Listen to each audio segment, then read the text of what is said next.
संगत जी, राधा स्वामी जी, आज मैं आपको जो सच्ची साखी सुनाने जा रहा हूँ उसे सुनने के बाद शायद आप अपने दिल को संभाल न पाएं, क्योंकि ये कहानी किसी अमीर इंसान की नहीं बल्कि उस बूढ़ी माँ की है जिसके अपने बेटे ने उसे घर से निकाल दिया था। जिस माँ ने अपने बच्चों को भूखा रहकर खिलाया, वही माँ एक दिन दर दर की ठोकरें खाने को मजबूर हो गई। लेकिन संगत जी, उस माँ ने एक बात कभी नहीं छोड़ी, अपने सद्गुरु पर विश्वास। और फिर एक ऐसी रात आई जब उस बूढ़ी माँ की सूनी चौखट पर ऐसी कृपा पहुंची कि जिसने उसके ही नहीं पूरे गांव के भाग्य की दिशा बदल दी। आज की ये साखी केवल कहानी नहीं है, बल्कि ये उस विश्वास का प्रमाण है कि जब पूरी दुनिया साथ छोड़ देती है, तब भी सद्गुरु अपने बच्चों का हाथ कभी नहीं छोड़ते। अगर आपका विश्वास भी सद्गुरु पर अटूट है तो इस साखी को अंत तक अवश्य सुनिए। और संगत जी, कमेंट बॉक्स में प्रेम से एक बार राधा स्वामी जी अवश्य लिखिए, ताकि ये संदेश अधिक से अधिक संगत तक पहुंच सके।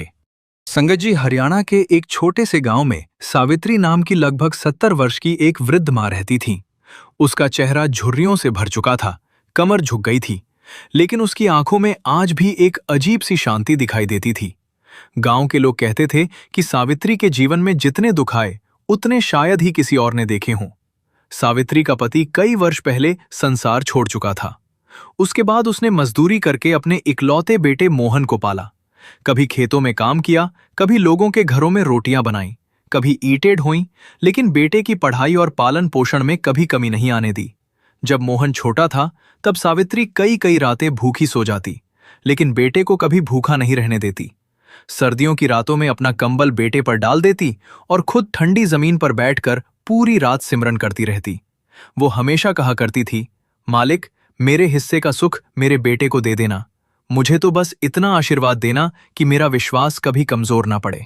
समय बीतता गया, मोहन बड़ा हुआ। उसकी शादी पास के गांव की एक लड़की से हो गई।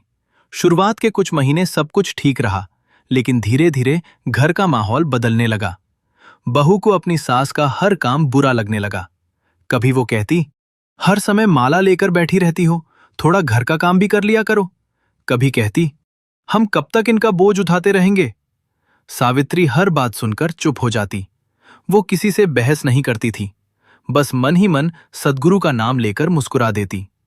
लेकिन संगत जी, कई बार इंसान की चुप्पी को लोग उसकी कमजोरी समझ लेते हैं। एक दिन बहू ने गुस्से में मोहन से कहा, या तो तुम्हारी मां इस घर में रहेगी या मैं, अब फैसला तुम्हें करना है। मोहन बहुत देर तक चुप बैठा रहा। उसके सामने वही मां बैठी थी जिसने उसे अपनी गोद में खिलाया था। लेकिन उस दिन उसका दिल रिश्तों से नहीं, स्वार्थ से भर गया।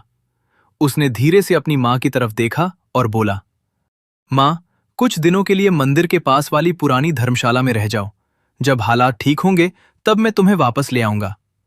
संगत जी, ये सुनते ही सावित्री का दिल जैसे एक पल के लिए रुक गया। जिस बेटे को उसने अपने हाथों से चलना सिखाया था, आज वही उसे अपने घर से जाने के लिए कह रहा था। लेकिन आश्चर्य की बात यह थी कि उसकी आंखों से एक भी आंसू नहीं निकला। उसने केवल इतना कहा, बेटा, अगर यही तुम्हें ठीक लगता है तो मुझे कोई शिकायत नहीं। मेरी एक ही दुआ है कि तुम्हारे घर में कभी दुख ना आए। ये कहकर उसने अपने छोटे से कपड़े के झोले में 2 जोड़ी पुराने कपड़े रखे, अपनी वर्षों पुरानी माला उठाई और सद्गुरु की छोटी सी तस्वीर को अपने सीने से लगा लिया। घर से बाहर निकलते समय उसने एक बार भी पीछे मुड़कर नहीं देखा। गांव के कुछ लोग ये दृश्य देख रहे थे। किसी की आंखें नम थीं, किसी ने अफसोस जताया, लेकिन कोई आगे बढ़कर उसे रोक न सका। धीरे धीरे शाम होने लगी। आसमान पर काले बादल छा गए, ठंडी हवा चलने लगी। सावित्री गांव के बाहर बने पुराने शिव मंदिर के पास पहुंची। मंदिर के पीछे एक टूटी हुई धर्मशाला थी, जहां अब कोई नहीं रहता था। उसने वहीं एक कोने में अपनी पुरानी चादर बिछाई और बैठ गई। उस रात उसके पास खाने के लिए केवल आधी सूखी रोटी थी, जिसे उसने मंदिर के बाहर बैठे एक भूखे कुत्ते को खिला दिया और स्वयं खाली पेट पानी पीकर बैठ गई। फिर उसने दोनों हाथ जोड़कर आसमान की ओर देखा और बहुत धीमी आवाज में कहा, मालिक, मैंने आज तक कभी आपसे कुछ नहीं मांगा, आज भी अपने लिए कुछ नहीं मांगती। बस मेरे बेटे को सद्बुद्धि देना। अगर मेरे कर्मों का फल है तो वो मुझे स्वीकार है, लेकिन मेरे बच्चे के जीवन में कभी ऐसा अंधेरा मत आने देना जैसा आज मेरे हिस्से में आया है। इतना कहकर उसने आंखें बंद कर लीं और सिमरन करने लगी। संगत जी, उसी समय अचानक तेज हवा चलनी बंद हो गई। मंदिर की घंटी बिना किसी के छुए अपने आप बज उठी और पूरे वातावरण में एक ऐसी दिव्य चंदन की सुगंध फैल गई जिसे सावित्री ने पहले कभी महसूस नहीं किया था।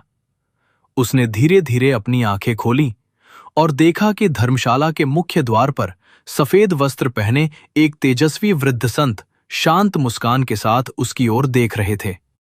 संगत जी, सावित्री अभी ये भी नहीं जानती थी कि अगले कुछ ही क्षणों में उसकी जिंदगी का ऐसा अध्याय शुरू होने वाला है जिसे सुनकर वर्षों से टूटे हुए लोगों के मन में भी विश्वास की नई लौ जल उठेगी। सावित्री कुछ क्षणों तक उस दिव्य महापुरुष को देखती रह गई। उनके चेहरे पर ऐसी करुणा थी कि जैसे वर्षों से बिछड़ा हुआ अपना कोई लौट आया हो। उनकी आंखों में न कोई प्रश्न था, न कोई आश्चर्य, केवल असीम प्रेम था। वृद्ध संत धीरे धीरे सावित्री के पास आए और बहुत मधुर स्वर में बोले, बेटी, क्या आज रात मुझे भी इस धर्मशाला के एक कोने में बैठने की अनुमति मिलेगी? संगत जी, ये सुनते ही सावित्री घबरा गई। उसने तुरंत अपने दोनों हाथ जोड़ लिए और बोली, महाराज, ये स्थान मेरा कहाँ है? ये तो मालिक का घर है। यहां जो भी आता है उसका स्वागत है। मेरे पास आपको देने के लिए कुछ नहीं है, फिर भी जो थोड़ा बहुत है वो आपका ही है। महापुरुष मुस्कुरा दिए। उन्होंने वहीं जमीन पर आसन लगा लिया। कुछ देर तक दोनों के बीच गहरा मौन छाया रहा। फिर संत ने पूछा, बेटी, तुझे अपने बेटे से कोई शिकायत नहीं? सावित्री ने बिना एक पल सोचे उत्तर दिया, नहीं महाराज, शिकायत कैसे करूं? जिस बच्चे को मैंने जन्म दिया उसके लिए बुरा कैसे सोच सकती हूं? शायद ये भी मेरे ही किसी कर्म का फल होगा। महापुरुष ने उसकी ओर देखा। उनकी आंखों में संतोष झलक रहा था। उन्होंने कहा, जिस दिल में शिकायत नहीं रहती वहां कृपा आने का मार्ग अपने आप खुल जाता है। संगत जी, इतने में तेज वर्षा शुरू हो गई। धर्मशाला की टूटी हुई छत से पानी टपकने लगा। सावित्री तुरंत उठी और जहां महापुरुष बैठे थे वहां अपना पुराना कंबल फैला दिया ताकि उनके ऊपर पानी न गिरे, लेकिन स्वयं वह भीगती रही। महापुरुष ये सब शांत भाव से देखते रहे। कुछ देर बाद उन्होंने पूछा, और तू कहाँ बैठेगी? सावित्री मुस्कुराकर बोली, महाराज, मेरी आदत है। कई बरस पहले भी ऐसे ही भीगकर रातें काटी हैं, मुझे इसकी चिंता नहीं। संगत जी, महापुरुष कुछ क्षण तक उसकी ओर देखते रहे, फिर बोले, बेटी, तूने जीवन भर अपने हिस्से का सुख दूसरों को दिया है, क्या कभी अपने लिए भी कुछ मांगा? सावित्री ने धीरे से सिर झुका लिया। महाराज, मैंने हमेशा यही मांगा कि मेरे बच्चों का जीवन अच्छा रहे। अपने लिए तो कभी कुछ मांगने की हिम्मत ही नहीं हुई। ये सुनते ही महापुरुष की आंखें नम हो गईं। उन्होंने धीरे से कहा, जो अपने लिए नहीं मांगता उसकी झोली अक्सर मालिक स्वयं भर देते हैं। संगत जी, रात और गहरी हो गई। भूख के कारण सावित्री का शरीर कांप रहा था, लेकिन उसके चेहरे पर फिर भी शांति थी। अचानक महापुरुष ने अपनी छोटी सी पोटली खोली। उसमें केवल 2 सूखी रोटियां और थोड़ा सा गुड़ रखा था। उन्होंने एक रोटी सावित्री की ओर बढ़ाते हुए कहा, बेटी, इसे प्रसाद समझकर ग्रहण कर ले। सावित्री ने दोनों हाथ जोड़ दिए। महाराज, आप खाइए, मैं ठीक हूं। महापुरुष हल्का सा मुस्कुराए। जिसने पूरी जिंदगी दूसरों को खिलाया हो, आज उसे भी मालिक का प्रसाद स्वीकार करना सीखना चाहिए। संगत जी, सावित्री ने कांपते हाथों से वह रोटी ली। उसकी आंखों से आंसू लगातार बह रहे थे। उसे ऐसा लग रहा था जैसे वर्षों बाद किसी ने उसे मां कहकर सम्मान दिया हो। उसने पहला कौर जैसे ही मुंह में रखा, उसे भीतर एक अनोखी शांति महसूस होने लगी। मानो केवल शरीर ही नहीं, उसकी टूटी हुई आत्मा भी तृप्त हो रही हो। कुछ देर बाद महापुरुष बोले, बेटी, कल सूर्योदय होने से पहले मंदिर के पीछे वाले पुराने बरगद के पास अवश्य जाना। वहां तेरा इंतजार कोई करेगा। लेकिन याद रखना, जो भी मिले उसे अपनी कमाई मत समझना, उसे मालिक की अमानत समझकर बांटना। सावित्री कुछ पूछ पाती उससे पहले ही महापुरुष ने अपनी आंखें बंद कर ली। धीरे धीरे पूरी धर्मशाला में फिर वही दिव्य चंदन की सुगंध फैलने लगी। सावित्री भी सिमरन करते करते कब सो गई उसे स्वयं पता नहीं चला। लेकिन संगत जी, अगली सुबह जब उसकी आंख खुली तो जहां रात भर वे तेजस्वी महापुरुष बैठे थे वहां अब कोई नहीं था। केवल जमीन पर एक छोटी सी सफेद माला रखी थी जिससे वही दिव्य सुगंध आ रही थी। सावित्री के हाथ कांपने लगे। उसने श्रद्धा से वह माला उठाई, अपने माथे से लगाई और उसकी आंखों से आंसू रुकने का नाम नहीं ले रहे थे। उसे बिल्कुल भी अंदाजा नहीं था कि बरगद के पेड़ के नीचे उसका जो इंतजार कर रहा था वो केवल उसकी नहीं बल्कि उसके बेटे मोहन की पूरी जिंदगी बदलने वाला था। अगर आपको ये सच्ची साखी हृदय को छू रही है तो अभी इस वीडियो को एक लाइक जरूर करें। कमेंट में प्रेम से राधा स्वामी जी लिखकर अपनी हाजिरी लगाएं। यदि आपने अभी तक चैनल को सब्सक्राइब नहीं किया है तो तुरंत सब्सक्राइब करें। साथ ही बेल आइकॉन दबाकर ऑल पर क्लिक करें ताकि सद्गुरु की ऐसी भावपूर्ण साखियां आप तक सबसे पहले पहुंचती रहें। अगली सुबह सूरज की पहली किरण भी ठीक से धरती पर नहीं उतरी थी कि सावित्री उस सफेद माला को अपने माथे से लगाकर मंदिर के पीछे वाले पुराने बरगद की ओर चल पड़ी। उसके मन में कोई लालच नहीं था, बस एक ही प्रश्न बार बार उठ रहा था, आखिर वे महापुरुष कौन थे और उन्होंने मुझे वहां क्यों बुलाया। बरगद का वह पेड़ गांव में बहुत पुराना माना जाता था।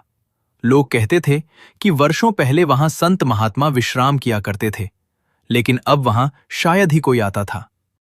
सावित्री जैसे ही बरगद के पास पहुंची, उसने देखा कि पेड़ के नीचे एक पुराना लकड़ी का संदूक रखा हुआ है। उसके पास लगभग 50-55 वर्ष का एक व्यक्ति बैठा था। उसके कपड़े साधारण थे, लेकिन चेहरे पर चिंता साफ दिखाई दे रही थी। उसने सावित्री को देखते ही तुरंत खड़े होकर हाथ जोड़ दिए। माँ जी, क्या आप ही सावित्री हैं? सावित्री चौंक गई। हाँ बेटा, लेकिन तुम मुझे कैसे जानते हो? वह व्यक्ति भावुक होकर बोला, मैं आपको नहीं जानता था, लेकिन आज सुबह सुबह मुझे एक ऐसा सपना आया जिसने मेरी पूरी जिंदगी बदल दी। संगत जी, सावित्री कुछ समझ नहीं पा रही थी। उस व्यक्ति ने कांपती आवाज में कहना शुरू किया, रात मैंने देखा कि सफेद वस्त्रों में एक तेजस्वी संत मेरे सामने खड़े हैं। उन्होंने मुझसे कहा, गांव के पुराने बरगद के नीचे एक मां आएगी। जो कुछ तेरे पास रखा है वह उसे दे देना। वो तेरे पास रखने के लिए नहीं, उसकी अमानत है। यह सुनते ही सावित्री का दिल जोर जोर से धड़कने लगा। उसने तुरंत अपने गले में पड़ी सफेद माला को पकड़ लिया। वो व्यक्ति आगे बोला, माँ जी, मैं शहर में अनाज का व्यापारी हूं। कुछ महीने पहले मेरे व्यापार में लगातार घाटा हो रहा था। मैंने भी बहुत परेशान होकर मालिक से प्रार्थना की थी। उसी रात मुझे पहली बार वही महापुरुष दिखाई दिए थे। उनके बताए अनुसार मैंने गरीबों की सेवा शुरू कर दी और देखते ही देखते मेरा कारोबार फिर से चल पड़ा। उसने संदूक की ओर इशारा करते हुए कहा, आज उन्होंने आदेश दिया कि यह संदूक आपको सौंप दूं। सावित्री घबरा गई। बेटा, इसमें क्या है? व्यापारी ने धीरे से ढक्कन खोला। संगत जी, संदूक के भीतर पैसे नहीं थे। उसमें आटा, दाल, चावल, घी, गर्म कपड़े, कुछ दवाइयां और एक छोटा सा लिफाफा रखा हुआ था। सावित्री की आंखें भर आईं। उसने कांपती आवाज में कहा, बेटा, मुझे इतना सब नहीं चाहिए। मैं अकेली हूं। व्यापारी मुस्कुराया। माँ जी, मुझे भी यही कहा गया था कि अगर वो मां मना करे तो उससे कहना, ये तेरे लिए नहीं, तेरी सेवा के लिए है। संगत जी, ये सुनते ही सावित्री की आंखों से आंसू बह निकले। उसे रात वाले महापुरुष के शब्द याद आ गए, जो मिलेगा उसे अपनी कमाई मत समझना, मालिक की अमानत समझकर बांटना। सावित्री ने दोनों हाथ जोड़कर आकाश की ओर देखा। उसके होंठ कांप रहे थे। मालिक, मैं इस योग्य नहीं हूं। तभी व्यापारी ने वो छोटा सा लिफाफा उसकी ओर बढ़ाया। माँ जी, उन्होंने कहा था कि इसे आप अकेले में ही खोलना। सावित्री ने श्रद्धा से लिफाफा अपने माथे से लगाया और अपने झोले में रख लिया। व्यापारी ने उनके चरण छुए और बिना कुछ कहे वहां से चला गया। संगत जी, सावित्री संदूक लेकर धर्मशाला लौटी। सबसे पहले उसने मंदिर में माथा टेका, फिर उसने संदूक में रखा हुआ राशन निकाला। उसी समय उसकी नजर मंदिर की सीढ़ियों पर बैठे 3 छोटे बच्चों पर पड़ी।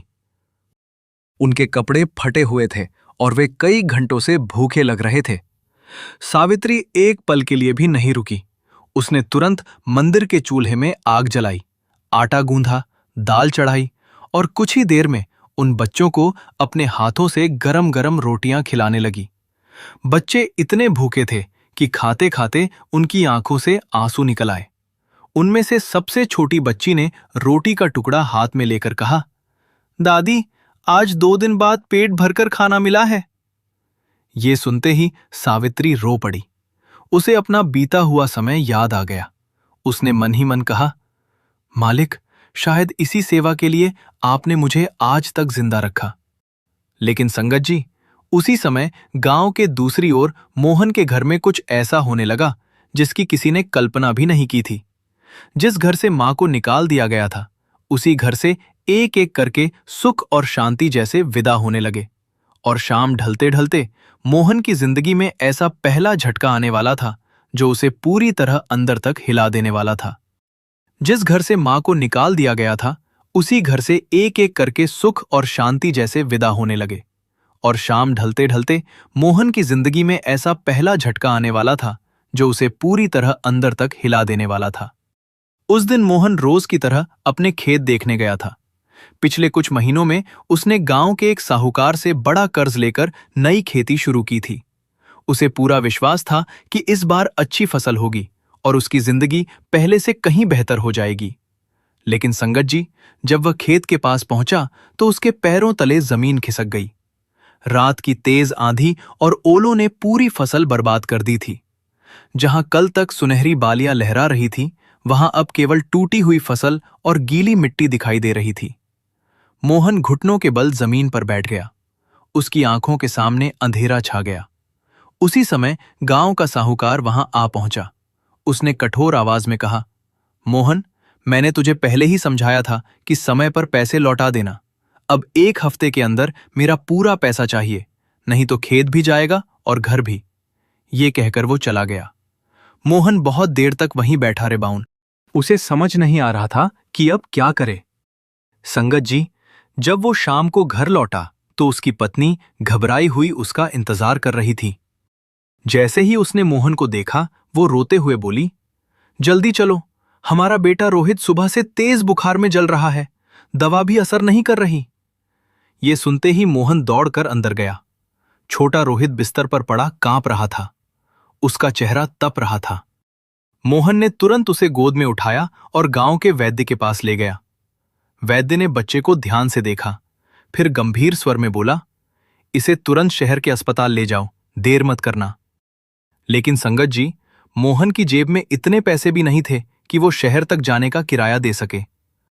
जिस घर में कभी उसकी मां चुपचाप सब संभाल लिया करती थी, आज वही घर पूरी तरह असहाय हो चुका था। वो मंदिर के बाहर बैठ गया और पहली बार उसकी आंखों से आंसू निकल पड़े। उसे अचानक अपनी मां की बातें याद आने लगी। जब भी कोई मुसीबत आती थी, मां हमेशा कहती थी, बेटा, पहले मालिक का नाम लो, फिर रास्ता अपने आप खुल जाएगा। लेकिन उस समय उसने कभी उन बातों की कीमत नहीं समझी। आज वही शब्द उसके कानों में गूंज रहे थे। संगत जी, उधर सावित्री मंदिर में बैठे उन 3 भूखे बच्चों को खाना खिला रही थी। तभी मंदिर के पुजारी वहां आए। उन्होंने देखा कि वृद्ध मां अपने हिस्से का भोजन भी दूसरों में बांट रही है। पुजारी भावुक होकर बोले, मां, तुम खुद धर्मशाला में रहती हो, फिर भी दूसरों को खिला रही हो।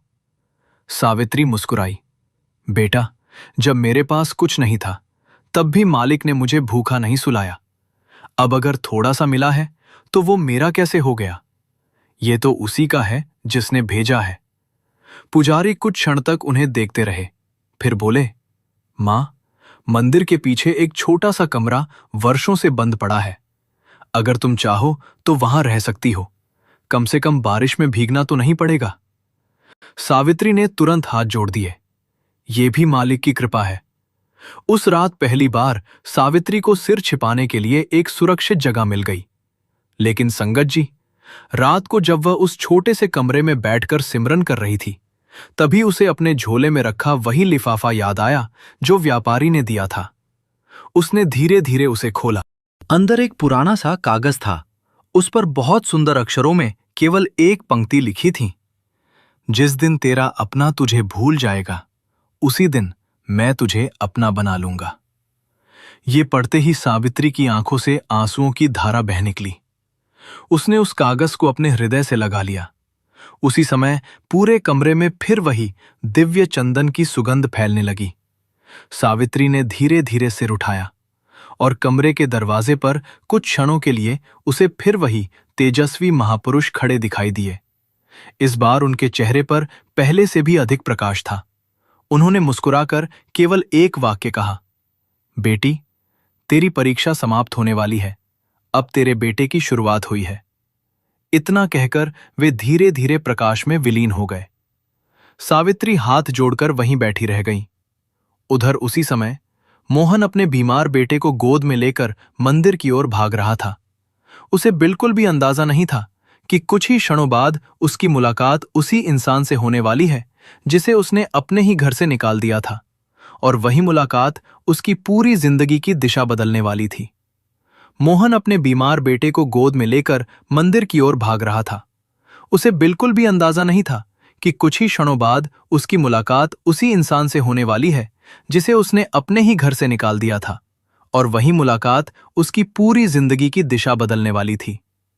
रात गहरा चुकी थी। आसमान में बादल फिर से उमड़ आए थे। मोहन अपने बेटे रोहित को सीने से लगाए मंदिर की सीढ़ियां चढ़ रहा था। उसकी पत्नी भी रोते हुए उसके पीछे पीछे चल रही थी। दोनों के चेहरों पर घबराहट साफ दिखाई दे रही थी। मंदिर के पुजारी ने उन्हें देखते ही पूछा, क्या हुआ बेटा? मोहन की आवाज भर्रा गई। महाराज, मेरे बेटे की हालत बहुत खराब है। मेरे पास अस्पताल ले जाने तक के पैसे नहीं बचे। अब मुझे केवल मालिक का ही सहारा है। संगत जी, उसी समय मंदिर के पीछे वाले कमरे का दरवाजा धीरे धीरे खुला। सावित्री हाथ में माला लिए बाहर निकली। जैसे ही उसकी नजर सामने खड़े मोहन पर पड़ी, उसके कदम वहीं रुक गए। कई दिनों बाद उसने अपने बेटे को देखा था, लेकिन उसके चेहरे पर न कोई शिकायत थी, न कोई गुस्सा, केवल ममता थी। वैसे ही ममता जैसी एक मां के दिल में हमेशा रहती है। उधर मोहन ने भी अपनी मां को देखा। उसके हाथ कांपने लगे, उसकी आंखें झुक गईं। जिस मां को उसने घर से निकाल दिया था, आज वही मंदिर में उसके सामने खड़ी थी। कुछ पल तक दोनों के बीच गहरा सन्नाटा छाया रहा। फिर अचानक छोटा रोहित दर्द से कराह उठा। सावित्री एक पल भी नहीं रुकी। वो तेजी से आगे बढ़ी और अपने पोते का माथा छूकर बोली, अरे बेटा, इसका शरीर तो आग की तरह तप रहा है। उसने तुरंत अपने आंचल का कोना भिगोया और बच्चे के माथे पर रखा। फिर उसे अपनी गोद में लेकर धीरे धीरे सिमरन करने लगी। संगत जी, ये वही गोद थी जिसमें कभी मोहन भी ऐसे ही बीमार होकर लेटा करता था। मोहन ये दृश्य देखता रहा। उसकी आंखों से आंसू लगातार बह रहे थे। वो धीरे धीरे अपनी मां के चरणों में बैठ गया। कांपती आवाज में बोला, मां, मुझे माफ कर दो। मैंने बहुत बड़ा पाप कर दिया। मैं आपका बेटा कहलाने के योग्य भी नहीं हूं। संगत जी, सावित्री ने तुरंत उसका सिर उठाया और बड़े प्यार से उसके सिर पर हाथ फेरते हुए बोली, बेटा, मां अपने बच्चों से नाराज नहीं होती। अगर मैं तुझे माफ ना करूं तो फिर मां कहलाने का अधिकार ही क्या है? ये सुनते ही वहां खड़े कई लोगों की आंखें नम हो गईं। मोहन फूट फूट कर रोने लगा। वो बार बार अपनी मां के चरण पकड़कर कह रहा था, मां, मुझे घर नहीं, अपने दिल में फिर से जगह दे दो। सावित्री ने उसे अपने सीने से लगा लिया। संगत जी, उसी क्षण पूरे मंदिर में घंटियां अपने आप बजने लगी। एक बार फिर वही दिव्य चंदन की सुगंध चारों ओर फैल गई। मंदिर में बैठे सभी लोगों ने एक दूसरे की ओर देखा। किसी को समझ नहीं आ रहा था कि ये सब कैसे हो रहा है। तभी मंदिर के बाहर से तेज कदमों की आवाज आई। वही व्यापारी दौड़ता हुआ मंदिर में पहुंचा जिसने कुछ दिन पहले सावित्री को संदूक दिया था। वो घबराया हुआ था। उसने आते ही कहा, माँ जी, अभी अभी मुझे फिर वही दिव्य आदेश मिला है। सभी लोग उसकी ओर देखने लगे। व्यापारी ने जेब से एक लिफाफा निकाला। उसमें शहर के सबसे बड़े अस्पताल का एक पत्र था। उसने कहा, मुझे आदेश मिला है कि इस बच्चे का पूरा इलाज मेरी तरफ से होगा। 1 भी रुपया आप लोगों को नहीं देना पड़ेगा। अभी मेरी गाड़ी बाहर खड़ी है, हम इसी समय शहर चलेंगे। मोहन स्तब्ध रह गया। उसने कभी उस व्यापारी को पहले नहीं देखा था, फिर भी वो उसके बच्चे की मदद के लिए खड़ा था। मोहन ने कांपते हुए पूछा, लेकिन आप हमारे लिए इतना सब क्यों कर रहे हैं? व्यापारी मुस्कुराया, मैं नहीं कर रहा बेटा, जिसने मुझे उठाया था आज वही मुझे तुम्हारी सेवा करने भेज रहा है। संगत जी, इतना सुनते ही मोहन को अपनी मां की सारी बातें याद आने लगीं। उसे पहली बार एहसास हुआ कि उसकी मां कभी अकेली थी ही नहीं। कोई अदृश्य कृपा हर कदम पर उसके साथ चल रही थी। कुछ ही देर बाद वे सभी अस्पताल के लिए रवाना हो गए, लेकिन जाते जाते सावित्री ने एक बार पीछे मुड़कर मंदिर की ओर देखा। मंदिर के मुख्य द्वार पर कुछ क्षणों के लिए उसे फिर वही तेजस्वी महापुरुष दिखाई दिए। इस बार उन्होंने केवल मुस्कुराकर अपना दाहिना हाथ आशीर्वाद की मुद्रा में उठाया और अगले ही पल वे प्रकाश की एक किरण में विलीन हो गए। संगत जी, सावित्री समझ चुकी थी कि अब कोई बहुत बड़ा रहस्य खुलने वाला है, और अस्पताल पहुंचने के बाद जो सच सामने आने वाला था उसे सुनकर केवल मोहन ही नहीं, पूरा गांव रो पड़ेगा। रात के लगभग 2 बजे थे। व्यापारी अपनी गाड़ी तेजी से शहर के सबसे बड़े अस्पताल की ओर चला रहा था। पीछे की सीट पर सावित्री अपने पोते रोहित को गोद में लेकर लगातार सिमरन कर रही थी। मोहन और उसकी पत्नी की आंखों से आंसू रुकने का नाम नहीं ले रहे थे। कुछ ही देर में गाड़ी अस्पताल पहुंची। डॉक्टरों ने तुरंत रोहित को अंदर ले लिया। संगत जी, बाहर प्रतीक्षा कक्ष में चारों ओर सन्नाटा था। मोहन बार बार टहल रहा था। हर 2 मिनट बाद वह ऑपरेशन थिएटर के दरवाजे की ओर देखता, लेकिन सावित्री, वो बिल्कुल शांत बैठी थी। उसके हाथों में वही सफेद माला थी। उसके होठों पर केवल एक ही नाम था, राधा स्वामी, राधा स्वामी। करीब 1 घंटे बाद डॉक्टर बाहर आए। उनके चेहरे पर मुस्कान थी। उन्होंने कहा, घबराने की कोई बात नहीं, समय पर इलाज शुरू हो गया, इसलिए बच्चा अब खतरे से बाहर है। यह सुनते ही मोहन वहीं जमीन पर बैठ गया। उसकी आंखों से आंसू बह निकले। उसने पहली बार दोनों हाथ जोड़कर कहा, मालिक, आपने मेरी लाज रख ली। संगत जी, लेकिन अभी एक और चमत्कार बाकी था। उसी समय अस्पताल के मुख्य चिकित्सक स्वयं वहां आए। उन्होंने व्यापारी की ओर देखकर कहा, आपने जिस बच्चे के इलाज की बात की थी उसका पूरा खर्च पहले ही जमा हो चुका है। व्यापारी चौंक गया। मैंने तो अभी कोई पैसे जमा नहीं किए। डॉक्टर भी हैरान रह गए। उन्होंने रजिस्टर मंगवाया। उसमें साफ लिखा था, समस्त उपचार का खर्च पूर्ण रूप से जमा। लेकिन जमा करने वाले व्यक्ति के नाम की जगह केवल 2 शब्द लिखे थे, एक सेवक। संगत जी, सभी लोग एक दूसरे का चेहरा देखने लगे।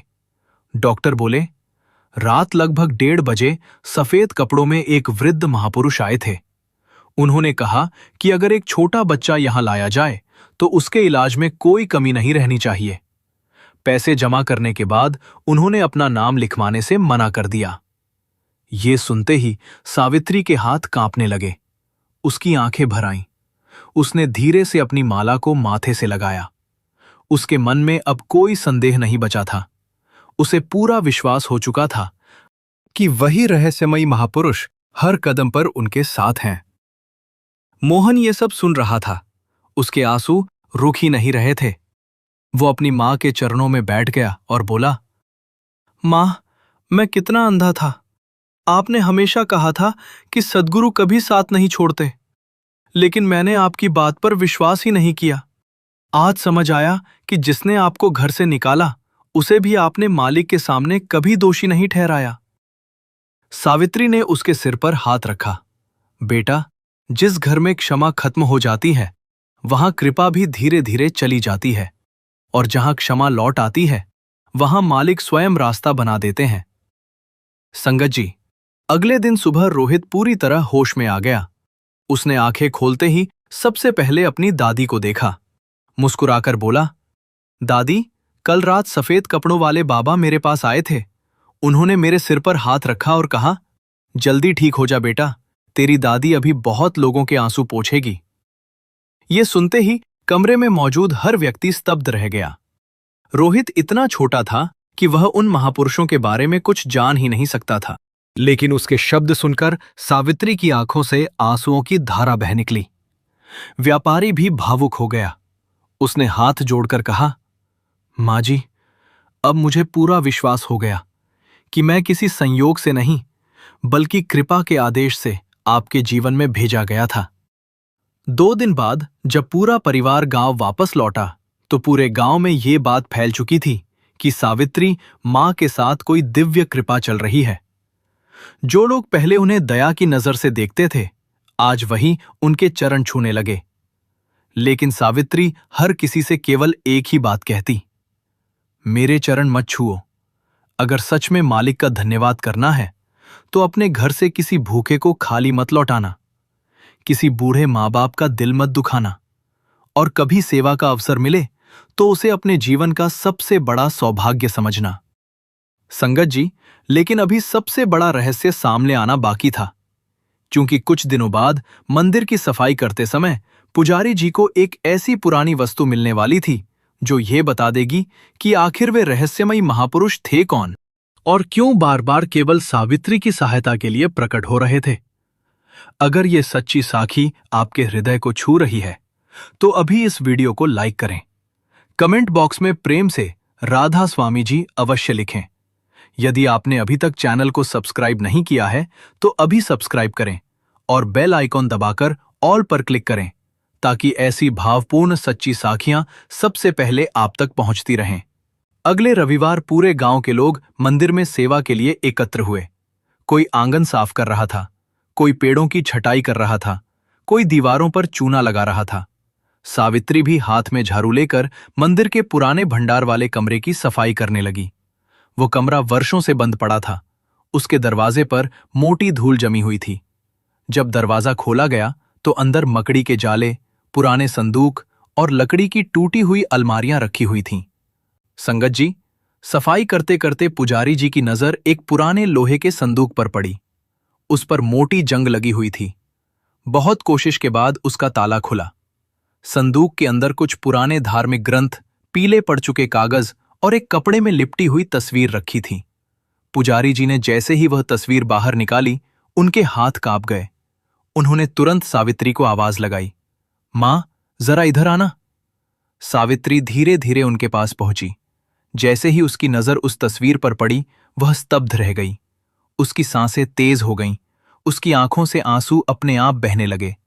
संगत जी, तस्वीर में वही दिव्य महापुरुष थे, वही शांत मुस्कान, वही सफेद वस्त्र, वही करुणामयी आंखें, जिन्होंने धर्मशाला में उसे प्रसाद दिया था, जिन्होंने उसके पोते की रक्षा की थी और जो बार बार उसकी सहायता के लिए प्रकट होते रहे थे। सावित्री तस्वीर को देखते ही जमीन पर बैठ गई। उसने कांपते हुए हाथों से तस्वीर को अपने माथे से लगाया। उसके मुंह से केवल एक ही शब्द निकला, मालिक। संगत जी, पुजारी जी ने संदूक में रखे पुराने कागजों को ध्यान से पढ़ना शुरू किया। उनमें लिखा था, कई वर्ष पहले इस मंदिर में एक महान संत आया करते थे। वे किसी से दान नहीं लेते थे। वे केवल इतना कहते थे, जिस दिन किसी भूखे को भोजन कराओगे, समझना उसी दिन मेरी पूजा पूरी हुई। गांव के बुजुर्ग बताते थे कि शरीर छोड़ने से पहले उन्होंने एक बात कही थी, मैं शरीर से दूर हो जाऊंगा, लेकिन जहां किसी मां की सच्ची पुकार होगी, जहां कोई भूखा होगा, जहां कोई बिना स्वार्थ के सेवा करेगा, वहां मेरी कृपा पहले पहुंचेगी। यह सुनते ही पूरे मंदिर में सन्नाटा छा गया। गांव के कई बुजुर्गों की आंखें भर आईं। एक बहुत वृद्ध व्यक्ति आगे आया। उसने तस्वीर को देखते ही कहा, अरे, मैं इन्हें पहचानता हूं। बचपन में मैंने इनके दर्शन किए थे।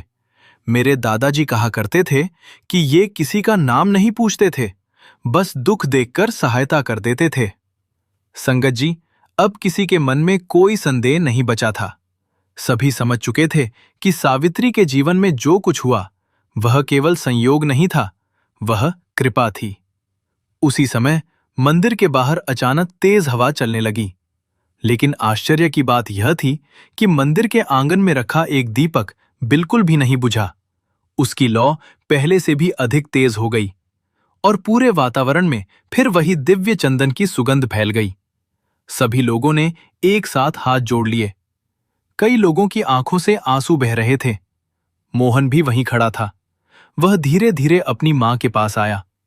उसने गांव के सामने हाथ जोड़कर कहा, आज मैं सबके सामने स्वीकार करता हूं कि मैंने सबसे बड़ा अपराध अपनी मां का दिल दुखाकर किया था। अगर मालिक ने मुझे दूसरा अवसर ना दिया होता तो शायद मैं जीवन भर इस पाप का बोझ उठाता रहता। इतना कहकर उसने अपनी मां के चरणों में सिर रख दिया।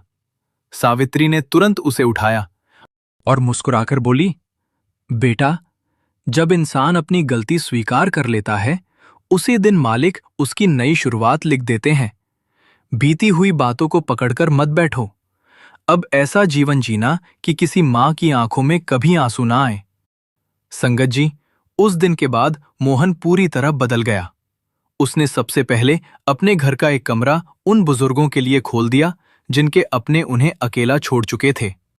सावित्री रोज अपने हाथों से उनके लिए भोजन बनाती। व्यापारी हर महीने चुपचाप राशन भेज देता। गांव के लोग भी सेवा में जुड़ने लगे। धीरे धीरे वो छोटा सा मंदिर सिर्फ पूजा का स्थान नहीं रहा, बल्कि दुखी और बेसहारा लोगों का सहारा बन गया। लेकिन संगत जी, कहानी का सबसे भावुक पल अभी बाकी था, क्योंकि कुछ दिनों बाद सावित्री को सिमरन करते समय एक ऐसा अंतिम दिव्य दर्शन होने वाला था जिसके बाद उसकी आंखों से निकले आंसू पूरे गांव के लिए जीवन भर की सीख बन जाने वाले थे। कुछ दिन बीत गए। अब गांव का वातावरण पूरी तरह बदल चुका था। जहां पहले लोग केवल अपने परिवार तक सीमित रहते थे, अब हर रविवार मंदिर में सेवा होने लगी। कोई गरीबों के लिए भोजन बनाता, कोई बुजुर्गों के लिए दवाइयां लेकर आता, कोई अनाथ बच्चों की पढ़ाई का खर्च उठाता। और ये सब देखकर सावित्री के चेहरे पर एक ऐसी संतुष्टि दिखाई देती थी जो शब्दों में व्यक्त नहीं की जा सकती। संगत जी, एक रात रोज की तरह सावित्री मंदिर के छोटे से कमरे में बैठी सिमरन कर रही थी। बाहर पूर्णिमा का चांद चमक रहा था। चारों ओर अद्भुत शांति थी। धीरे धीरे उसके चारों ओर फिर वही दिव्य चंदन की सुगंध फैलने लगी। कमरे में जैसे प्रकाश भर गया। सावित्री ने धीरे धीरे अपनी आंखें खोली और इस बार वही तेजस्वी महापुरुष उसके सामने खड़े थे। लेकिन आज उनका स्वरूप पहले से भी अधिक दिव्य था। उनके चारों ओर प्रकाश का अद्भुत मंडल था। उनके चेहरे पर वही करुणामयी मुस्कान थी। सावित्री तुरंत उठी और हाथ जोड़कर उनके चरणों में बैठ गई। उसकी आंखों से आंसू लगातार बह रहे थे। वो बोली, मालिक, मैं आपका धन्यवाद कैसे करूं?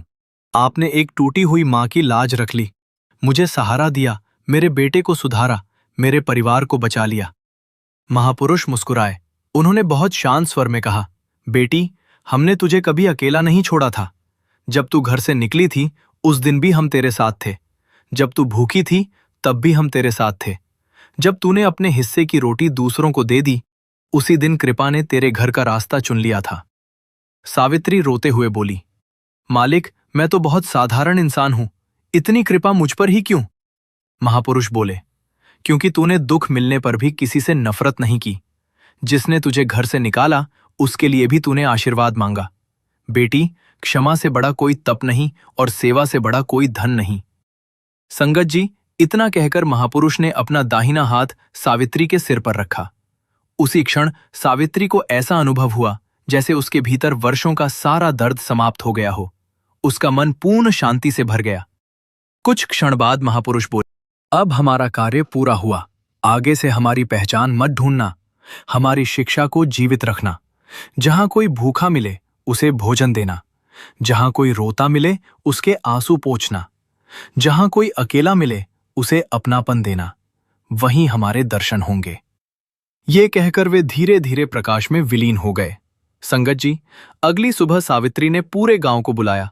उसने मंदिर के आंगन में बैठकर सबके सामने कहा, आज से यह स्थान केवल मंदिर नहीं रहेगा, ये सेवा का घर होगा। यहां से कोई भी भूखा वापस नहीं जाएगा, कोई भी बुजुर्ग अकेला महसूस नहीं करेगा और कोई भी दुखी इंसान बिना हिम्मत पाए यहां से नहीं लौटेगा। पूरा गांव एक स्वर में बोला, राधा स्वामी जी। मोहन आगे बढ़ा। उसने अपनी मां के चरणों में सिर रखकर कहा, मां, आज से मेरी पहली कमाई का हिस्सा हमेशा सेवा में जाएगा। यही मेरे जीवन का सबसे बड़ा प्रायश्चित होगा। व्यापारी ने भी हाथ जोड़कर कहा, मैं हर महीने इस सेवा में अपना योगदान देता रहूंगा। धीरे धीरे आसपास के गांवों के लोग भी जुड़ते गए। वर्षों बाद वही छोटा सा मंदिर एक ऐसी जगह बन गया जहां कोई भूखा नहीं सोता था, कोई बुजुर्ग अकेला नहीं रहता था, और हर आने वाला यही कहता था, जहां सेवा होती है वहीं सद्गुरु की कृपा अपने आप चली आती है। संगत जी, कई वर्षों बाद जब सावित्री ने शांत भाव से इस संसार से विदा ली तो पूरे गांव की आंखें नम थीं। लेकिन किसी के मन में शोक नहीं था, क्योंकि सब जानते थे कि जिसने अपना पूरा जीवन दूसरों के आंसू पोंछने में लगा दिया हो, वो कभी संसार से जाता नहीं। वो लोगों की यादों, उनकी दुआओं और उनकी सेवा में हमेशा जीवित रहता है। आज भी उस गांव में जब कोई नया सेवक पहली बार भोजन बांटने आता है तो मंदिर के मुख्य द्वार पर लिखी हुई एक पंक्ति पढ़कर उसकी आंखें नम हो जाती हैं। जिस घर में मां का सम्मान होता है वहां कृपा बिना बुलाए चली आती है, और जिस हाथ से भूखे को रोटी मिलती है उसी हाथ को सद्गुरु सबसे पहले थामते हैं। संगत जी, इस सच्ची साखी से हमें यही शिक्षा मिलती है कि परिस्थितियां चाहे कितनी भी कठिन क्यों ना हो, अपने माता पिता का सम्मान कभी मत छोड़िए, सेवा का अवसर कभी मत छोड़िए, और सद्गुरु पर अपना विश्वास कभी मत छोड़िए। क्योंकि जब इंसान पूरी दुनिया से हार जाता है लेकिन सद्गुरु का हाथ नहीं छोड़ता, तब कृपा स्वयं उसके जीवन का रास्ता बदल देती है।